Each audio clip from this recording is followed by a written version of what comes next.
Can you imagine having an audience of over 100,000 people, sending over 13,000 orders to 43 countries, making $75,000 in a month, and having a whole ass team of people helping you create and ship your products?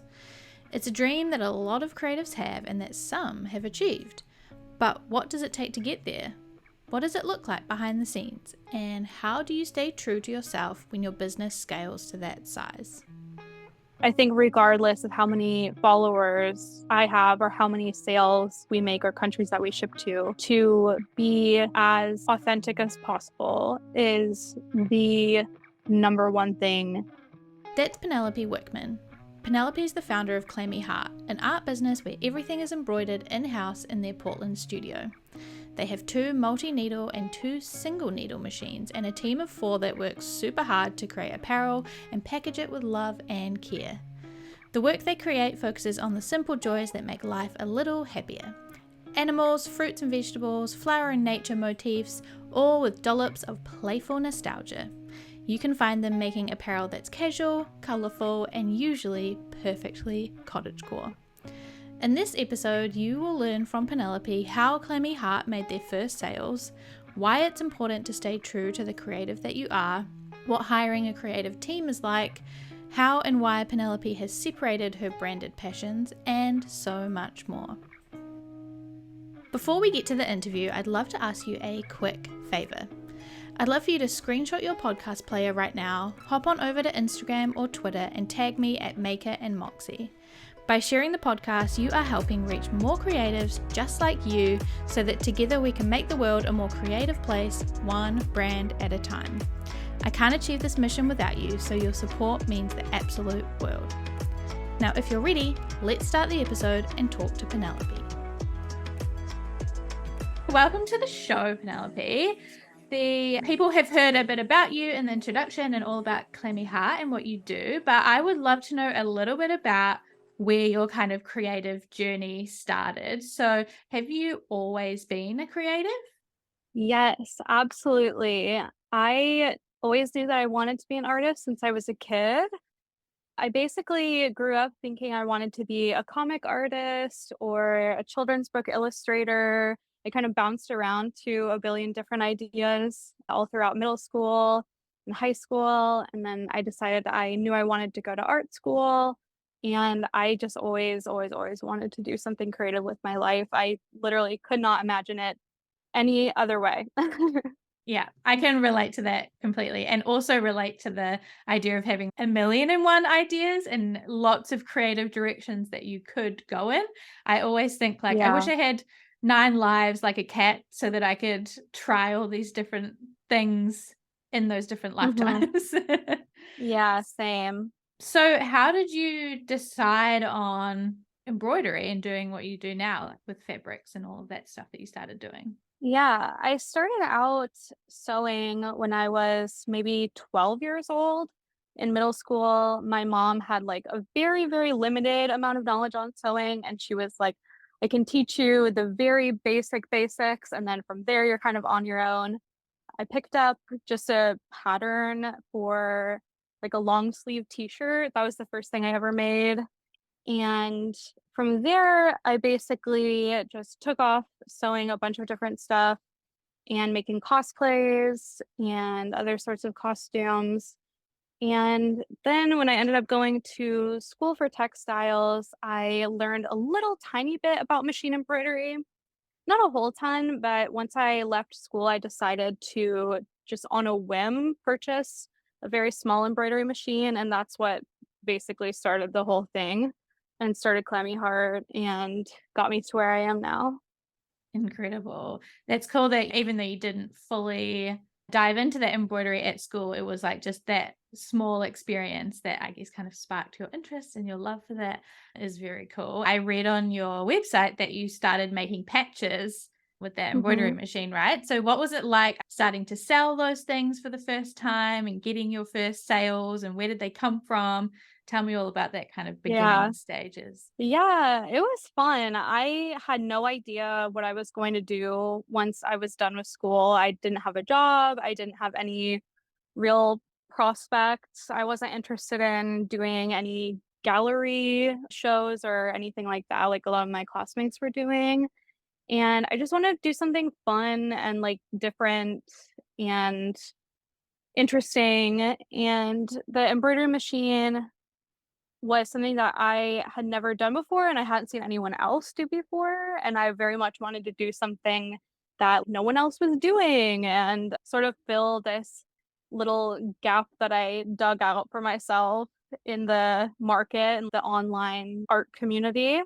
Because this was back in like 2017 when there really wasn't a lot of people making handmade stuff in the art community online. Like, it was sort of just budding in a way that people were, like, producing things that were actually, like, tactile. So, artists were starting to, like, discover the possibilities of having things manufactured and, making very, like, small bits of apparel, like maybe a baseball cap or a t-shirt here and there, nothing like how it is right now. And I basically just wanted to make patches for my friends, and I had some people that were doing cosplays that needed like little embroidered elements, so I would do that for them.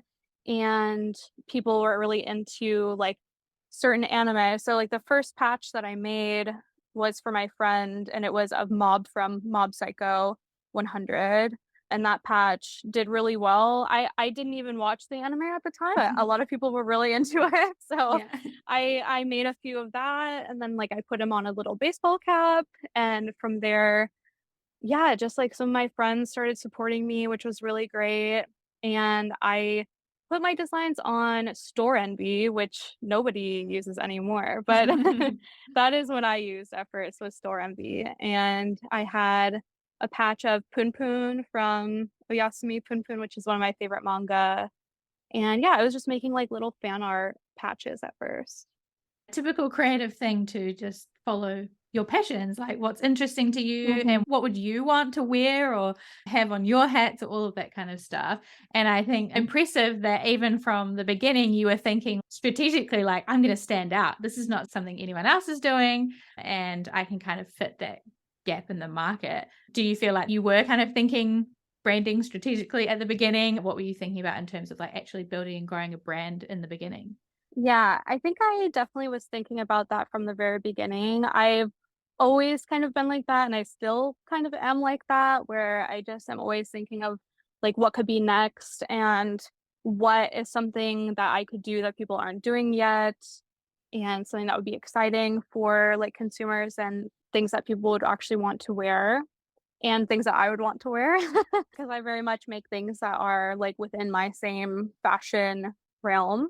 Even though I was like just starting out, I remember like designing my business cards and like designing hang tags and like coming up with my business name and making graphics and stuff like right away because I've always been very interested in like graphic design and illustration as well, and like color palettes and packaging and all those sorts of things. Like right off the bat, I just knew I wanted everything to be very aesthetically coherent and all fitting in together. And for the branding, I like just started with a bang, like on social media, just like kind of going full force. Cause like I said, I didn't have any other like work going on at the time. I didn't know what I was going to be doing. So I just kind of went all in on it and kept my startup costs really low and taught myself a lot of information because at that time it was pretty much unheard of to use embroidery machines for the purpose that I was using them for. Like people would make patches, of course, but it was mostly for like industrial stuff or making patches for like business polos and like t-shirts for like companies and stuff like that. It wasn't people making like cutesy like patches of their own artwork or like digitizing their own stuff. And I had to learn a lot of skills in order to do that. Yeah, I can imagine. And it's like, as a creative business owner, there's skills in terms of like what you're actually making and producing, and then also about marketing and accounting, and you now having a team. How do you do that? So many Mhm. things to learn along the way. Yeah. So Yeah, props to you for figuring it out in the beginning and just going all in. Had a lot of questions for you about your branding and how it's developed over time. You mentioned that you chose your business name. So where did Clammy Heart come from, and why did you decide to do that rather than using your own name, which some artists do? That's a great question, and I wish that I had a better answer, but I actually have no idea how I came up with Clammy Heart in the first place. Yeah. I honestly don't even know. Like, I was basically preparing for one of my final shows that I had in college, and I created all these pieces that I had sewn because I had like a fashion design, like sewing sort of focus in school. And I had made all these pieces. It was sort of like a little capsule collection. And I was like, it's boring to just like use my own name. And like, I just wanted to have something new that I knew I could use later on for social media and for like a shop name online. And it just popped into my head out of complete nowhere. And to this day, I still don't really know what it means. For me, like what Clammy Heart kind of encapsulates is sort of like as an artist with a lot of anxiety and like emotions and feelings all the time. It's like when your hands get all clammy, but instead of your hands being clammy, it's your heart that gets clammy and you're all clammed up. And I think it's cute and fun and kind of nonsensical. And I think it's funny that nobody knows what it is or what it means. Yeah, and at least if you don't have a story, it's still a good, like, conversation starter, or people are Yeah. curious or not sure. And you're right that it does kind of have the right vibe. It seems Mhm. and feels to fit that cute, kind of whimsical kind of style that your whole brand feels like. So if it works, it Right. works. Yeah, And exactly. yeah, and so you said you started and you did your business cards and hang tags and all of that sort of stuff. How has that Mhm. kind of evolved over time? Because now you have a very light pastel brand, you have the fruity illustrated logo and all of that stuff. So how's it kind of changed and developed over time? At first, my branding was very kind of Barbie, like poppy, pink and purple color scheme. I like to use a lot of pastel pink with like kind of grid shaped backgrounds and sparkles and things like that. And then over time, like as I started illustrating more and more of my own work and not just focusing on fashion design and sewing, I kind of started to include what my color palettes were gravitating towards for my illustrations, which was very warm colors and a lot of yellow, kind of coral tones, just very warm palettes in general, and kind of gravitating away from the more sparkly, poppy stuff. And before I designed my, like, fruity logo that I have now, my logo is very simple. It actually, I think, was just, like, plain text, essentially, that just said "Clammy Heart." And I've had the logo now with the different fruit icons for probably, like, 5 years. So it's been a long time, and I felt no inclination to change my logo. I think it's adorable, and every time that I even think about, like, "Oh, I should update my logo," I'm like, but why though? Like, it's Yeah. so cute. Yeah, it's super cute, and if it works and you're happy, then no point in changing it. And some people, I Right. think, feel like, I have to change things for the sake of changing things or keeping things new or whatever, but if it works, it works, so no point Yeah, really. No point spending that exactly. time and effort and all of that when it's already you're happy with what it is. Yeah. You mentioned that you started with that store envy shop and you had 100 sales and then you decided to move to Etsy. Mhm. What made you make that shift and what difference has that made in your business now? Yeah, I wanted to switch to Etsy mostly because it was what my peers were using, and it seemed to be, like, a little bit more sensical for the types of things I was selling, since a lot of the things I was making were, like, made to order and had kind of, like, a longer turnaround time sometimes, or, like, pre-orders and things like that. I just felt like Etsy was a little bit more customizable, And also, like, Store Envy wasn't the most popular platform. I don't even remember why I decided to use it in the first place, honestly. I think I just liked how you could, like, customize your little storefront, because that's something that I don't like about Etsy to this day, is just the Mhm. lack of customizability, for the actual storefront and graphics and such. But Etsy was a good platform for us for the few years that we used it. And now we use Shopify, which I like a lot.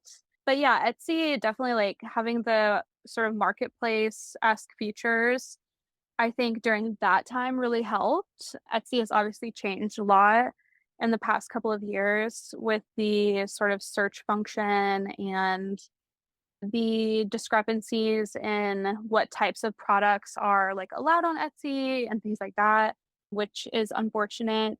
But I think that when we were using it, it was a really great time to be on Etsy, and we did get quite a bit of traffic through there. I also really appreciate Etsy for having the sort of, like, messaging system that they do where you can, like, chat with people more easily and they can, like, message you about their order, which Shopify does not really have, and I kind of wish that they did sometimes, because managing our email inbox does get a little tricky.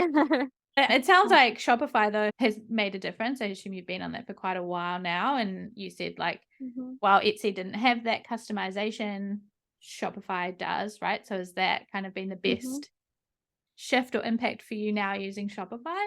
Yeah, I think Shopify is the best fit for us, mostly because we have just a lot of products, and within Mhm. those products, we have an incredible amount of customization that can go into our items. And being able to use Shopify plugins to manage our essentially infinite amount of options for our custom products has been a real lifesaver. And I really enjoy using Shopify, and we actually just recently, like, updated the theme of our website, and I get really into the Yeah. theme customization. So, yeah, I love, like, how aesthetic everything is, and being able to update all of our colors and, like, our branding kit and stuff, like, just corresponding on all the websites that we use. And then I also use Squarespace for my portfolio site and our, like, about and, like, FAQ pages, which I like being able to make them match and all that stuff. Very fun. Yeah, that's obviously makes, like, the whole brand experience very consistent and cohesive, and makes people know when they click through from your website to your shop, they're in the right place. It all feels like Mhm. the same place. They know that they're still on Clammy Heart, which is great. Right. And so now you started with those initial patches and you made 100 sales and then you evolved and everything. Now you've shipped over 13,000 orders, it says on your website, to 43 Mhm. countries, which is Mhm. incredible. What do you think has had the biggest impact on growing those sales?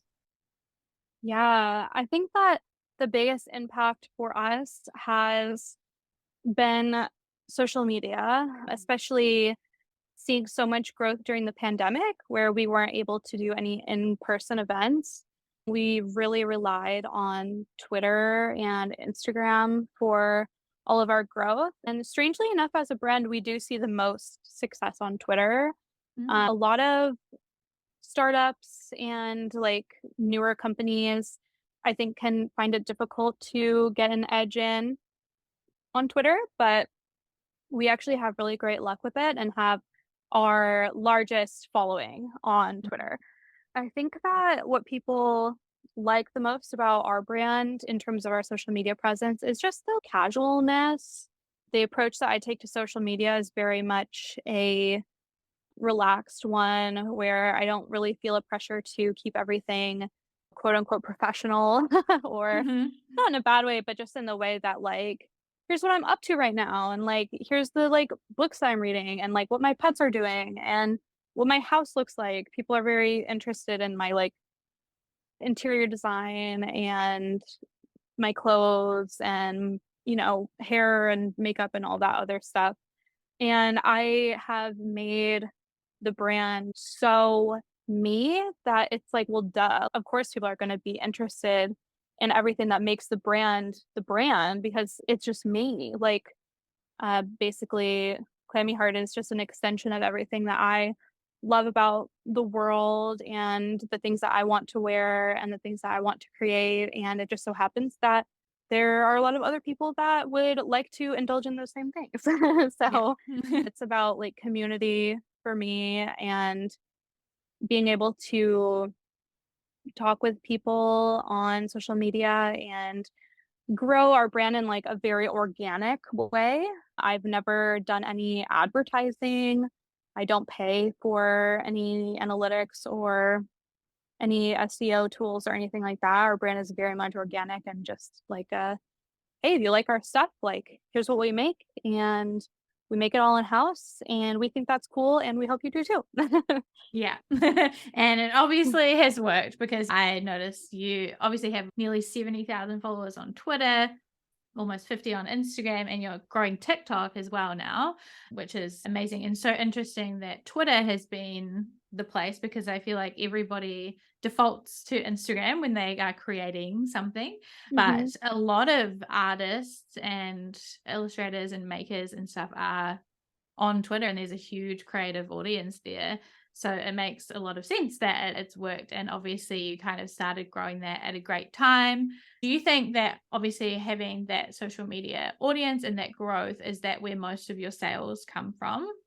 Yeah, definitely. I think that we actually do see an even split in terms of social media sales coming from both Twitter and Instagram, even though we do have the lower audience on Instagram. I think that the audience there can tend to be more engaged sometimes just because it's Mhm. such like a visual platform. And on Twitter, I think people like will see all of your stuff that you're posting, but not really like engage with it. Whereas on Instagram, people just, like, tend to, like and comment on stuff a little bit more and also share stuff more frequently to, Mhm. like, their friends in the Instagram DMs.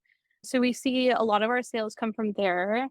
And then other than that, like, I think we do get a lot of sales from going to conventions Mhm. is one thing. Like, we do vend at anime conventions whenever we can, and usually that's really fun for us because we do have a style that is, like, adjacent to an anime aesthetic, but, like, not exactly, and so Mhm.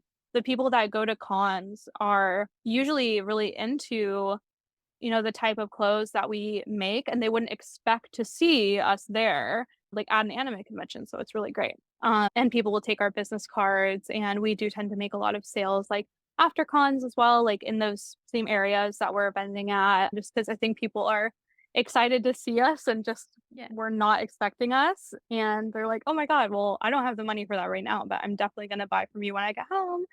And yeah, I'm super grateful for all of the sales that we get through social media. I would say that's basically where like 90% of our sales come from right now. And I am trying to build up on TikTok, but it's hard. I don't know if I Mm. just don't know about TikTok yet. I'm trying though. It's still a very relatively new platform. So while there are people who have gone all out on TikTok and they seem to have figured it out, most people haven't yet. So I think it's normal to be still figuring it out. Hmm. And obviously, you have quite a large audience now. So I'm sure you get a lot of feedback about what people like, what they don't like, what they want more of, etc. So how do you balance creating stuff that your audience want or that you know they're going to love versus like your own creative inspiration and instincts? What's your kind of approach to that? I think that for the main thing that we take into account from our audience is not necessarily the designs that we make, but definitely the types of things that we make. So if people are seeing a sort of like gap in their market for like, let's say, a side bag, which is like something that we make a lot of, then, we'll make more of those just because people are often, like, wanting very specific things that are, like, very unique to their own lives and, like, their own needs that they need to have met. But for a lot of people, those needs do tend to be, like, at least a little bit similar to the point that we can, make a product that fits that need. And I've seen a lot of other artists, like, make things that are similar to us, but not exactly. So, like, that's where we kind of hone in on, like, making something that is very, like, custom. We try not to use anything that is, like ready made if it's not necessary. Like all of our fanny packs and side bags and things like that are completely custom made to our like measurements and the size and shape that we think that people will like the best. And I've seen a lot of people make like Ita bags and backpacks and things like that. But as far as like silhouette goes, we try to do something like a little bit different with everything that we make. And for the design, that's where I tend to be a little bit more concrete on like, okay, like I'm gonna put what I think is cute, like for the pattern. And sometimes it like does really well and sometimes it doesn't, and that's fine. But I think no matter what we make, as long as we make it with our own design in mind, we're always gonna end up being happy with the result, whether it sells well or not. Sometimes it takes like even a couple of years to move all of the inventory that we have. And it just is what it is. And obviously, going to events in person also makes that a little bit easier because I think some of our designs do translate a little bit better in person, especially being able to see all of our embroidered elements in person and being able to try things on and things like that. Because you're listening to this episode, I'm guessing that you've got big dreams for your creative business and you're looking for the strategies, inspiration, and ideas to make them happen. Well, if you are, I would love to invite you to join the Next Level Creative. It's a branding lab for artists and makers who are ready to take their creative business to the next level. Inside, you will get all of the strategies and support you need to suss out, show off, share, and scale up your brand. And for accepted applicants, you'll get an exclusive invite to a private training that will teach you how to create and cultivate a brand that continually takes your creative business to the next level, whether you decide to enroll in the Next Level Creative or not.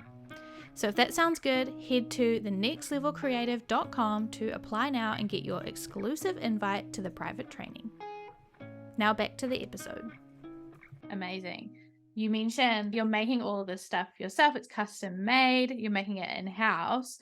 So why has it been so important to you to still create everything in-house and embroider everything in-house when you are creating so many more different things and higher quantities of things? Why is it so important to you? I think for me, it's the most important because I started out as a textile artist. And at the core of everything that I make and do, I want to be a textile artist and not just a business. Because to me, scaling up our production and moving things out of house into a production facility or whatever it may be would make me not necessarily a textile artist, but more of just a designer, which is fine. And I do consider myself also to be a designer, but the main joy that I get out of creating all of our stuff in house is the joy of working with fiber, working with textiles, working with embroidery, having my own machines, things like that. I just find it to be very fulfilling and also unique and interesting. And I think that it greatly helps out our business and the intrigue that people have with our business because it is something that you very, very rarely see, at least at the scale that we are currently operating at.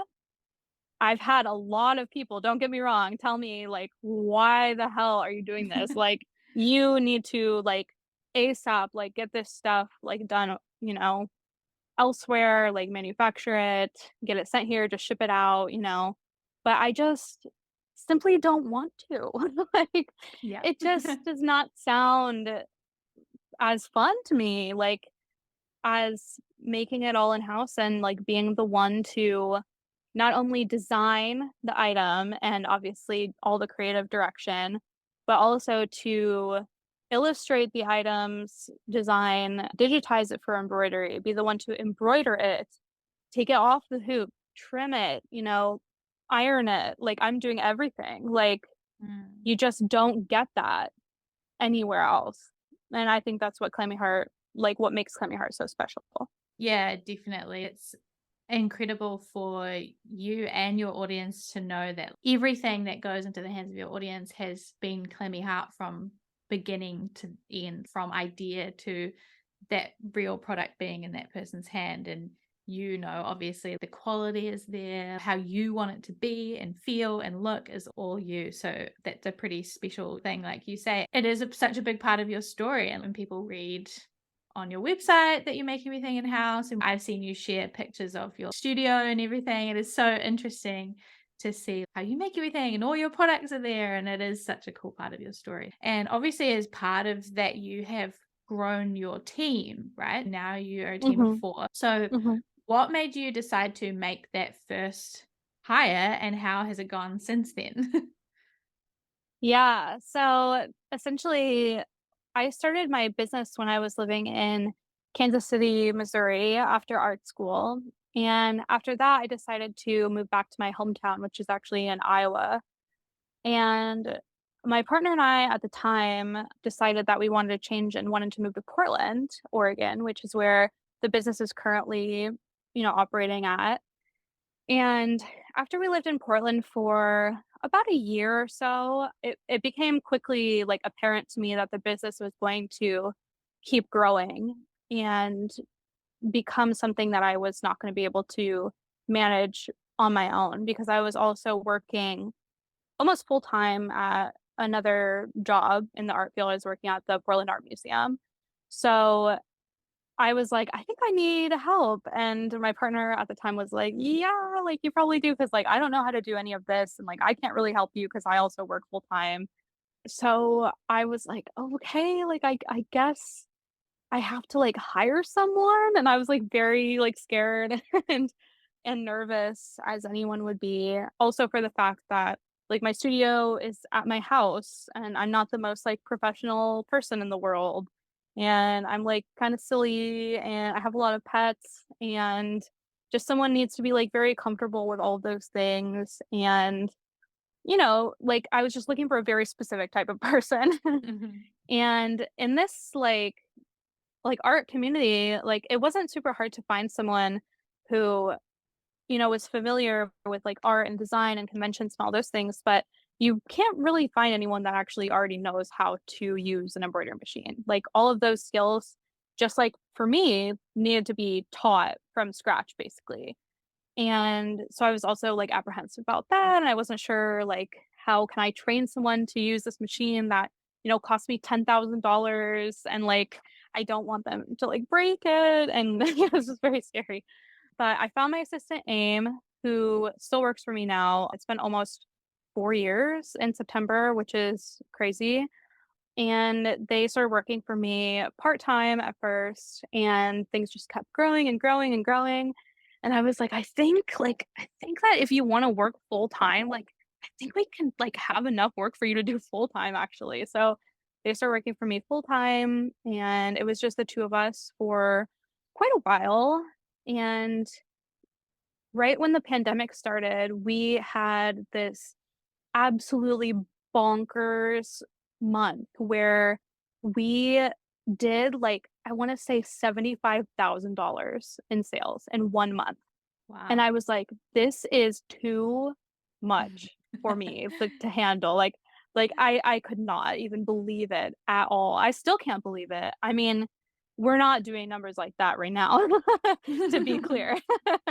But we did these pre-orders, like, this is when Animal Crossing: New Horizons came out, and we had done an Animal Crossing themed, fanny pack, and everyone just was obsessed with it, and I was not expecting it, and as I think a lot of creatives can relate to, you are usually, like, least expecting it when it happens, where, like, a certain product does big numbers and things like that. I was just totally taken off guard, and so Aim and I decided to hire we actually hired 4 other people at that time to work for us, and we moved into a studio that was actually outside of my house for the first time, and that was very scary, and I ended up not really liking it that much. I actually found out that I prefer to work from a home studio, just, like, to be the most comfortable and be around my pets and things like that. So that only lasted about a year.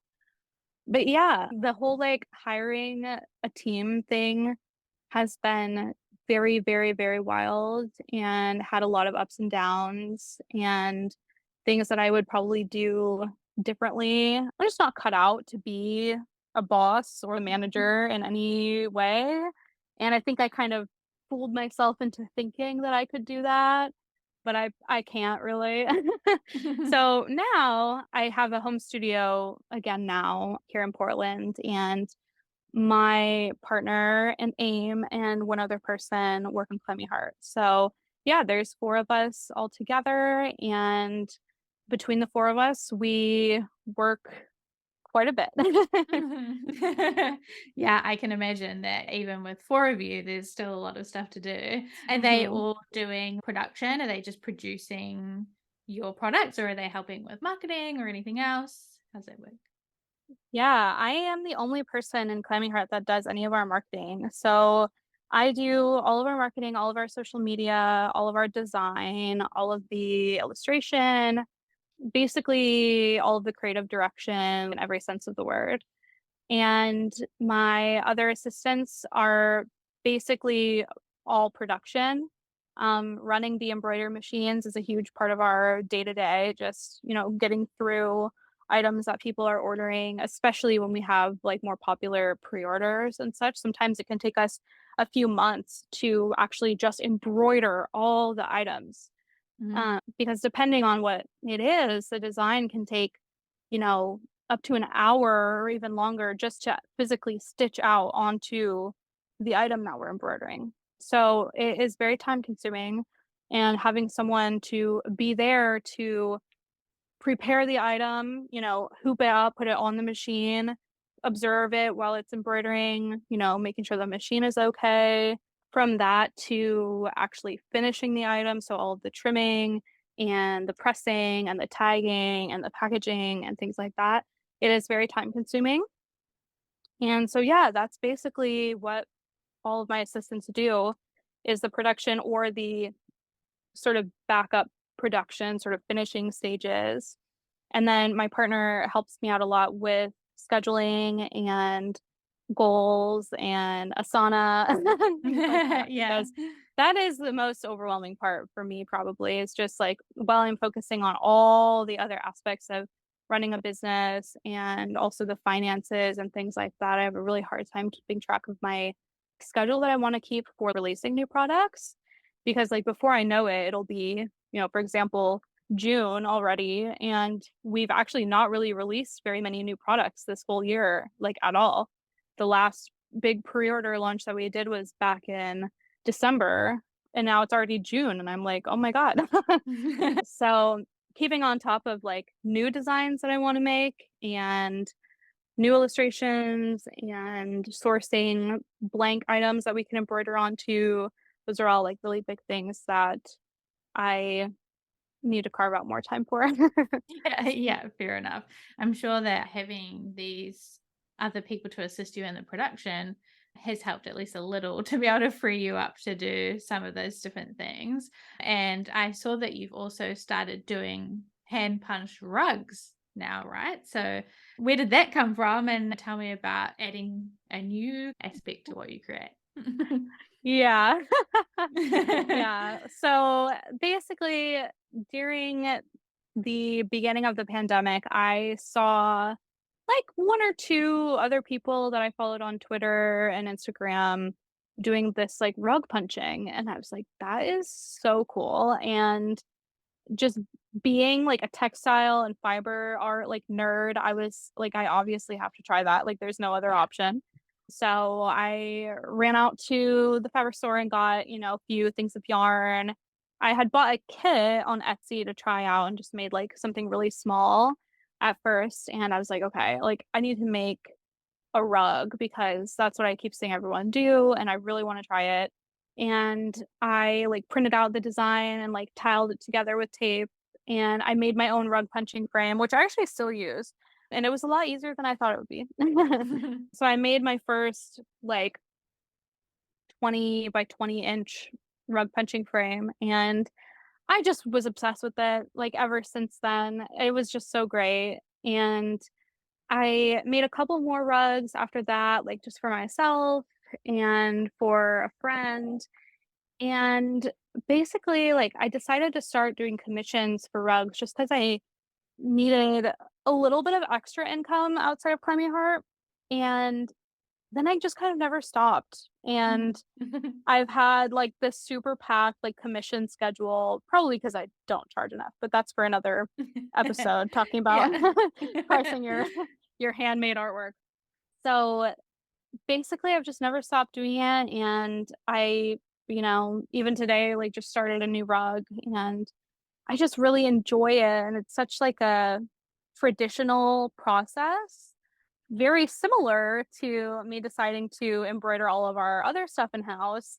I've had a million people tell me, like, "I cannot believe you are sitting here making, like, a 3 foot by 3 foot rug with a hand punch needle. Like, what Yeah. are you doing? Go buy a tufting gun right now." And I'm like, "I don't want to. Like, I don't wanna use a tufting gun. Yeah. I wanna sit here and punch all the little loops by hand, like, the same way that I do everything else in my life, which is, like, make it very difficult and, like, handmade for no real reason, but to me, there's a reason, like, it's just Mm. satisfying and, like, traditional and yeah, just fulfilling.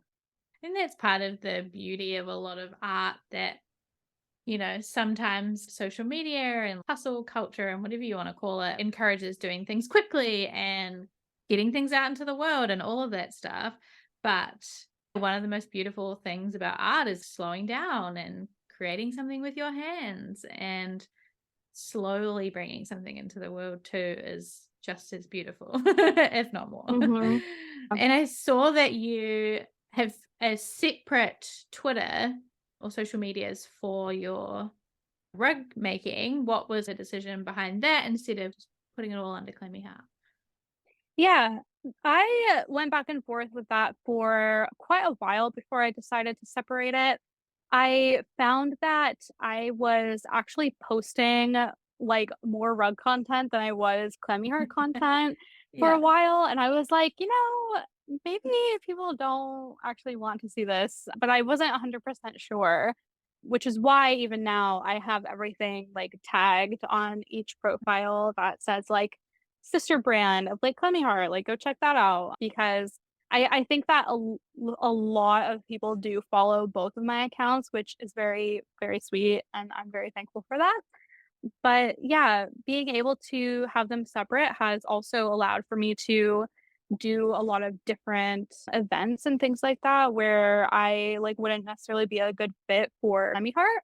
Like for example, we just did this really huge like handmade art market in Portland where I had applied to do the market at Semi Heart the year before, and I actually got rejected because Semi Heart has too much stuff going on, essentially. Right. Like we do too much stuff, we have too many options, there's too many types of products, like they just weren't into it.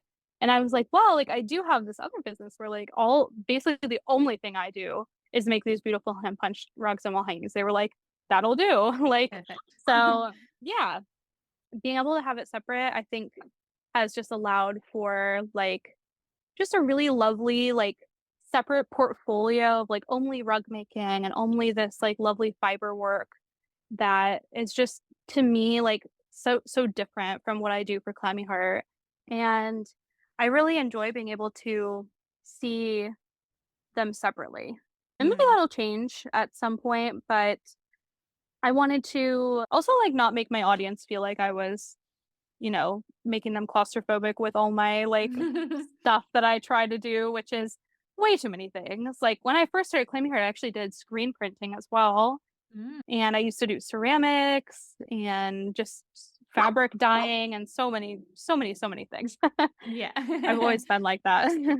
Yeah, again, the curse of the multi-passionate, multi-hyphenate creative for sure. So we are just about out of time. So I would love to ask you my final question, which is what do you think has been the biggest lesson or the biggest piece of advice that you would give about branding your passion? I think for me, the biggest piece of advice that I would have for creating a brand is just really, really being as authentic as humanly possible, because there will be people out there that will resonate with you and see what you're doing and feel that authenticity and that genuineness. And I think that in this increasingly capitalist world, that there are a lot of consumers that can instantly tell when a brand is not being genuine. And I personally would never ever want to make people think that they are purchasing things from a brand that is not, showing their true selves or anything like that. I want everything that I do to be, just as colorful and full of feelings as I am, like as the owner of the brand.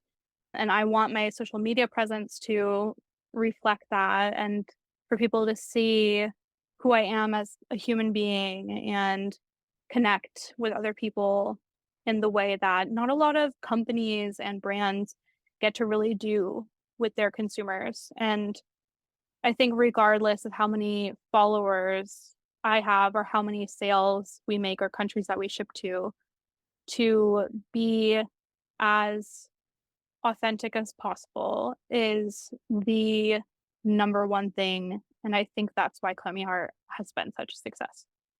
Yeah, I would agree. Definitely.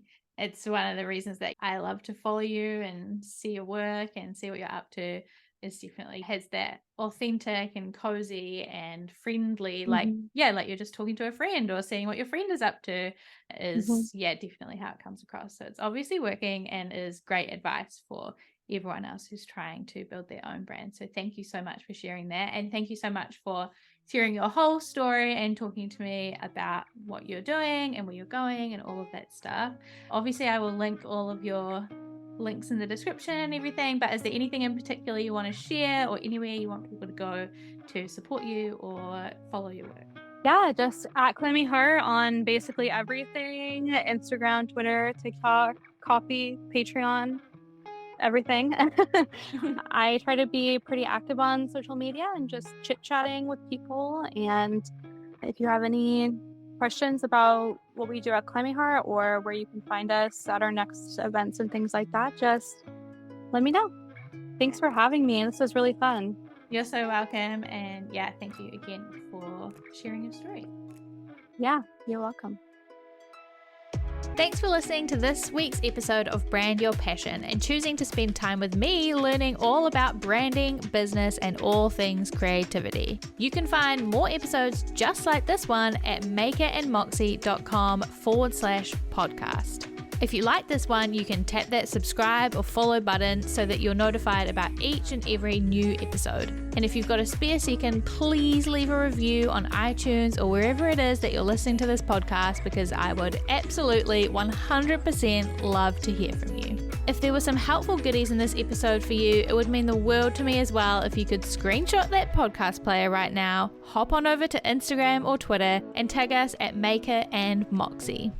By subscribing, reviewing, and sharing, you're helping reach more creators just like you, so that together we can make the world a more creative place, one brand at a time. We can't achieve this mission without you, so your support means the absolute world. I will talk to you in the next episode, but until then, keep creating.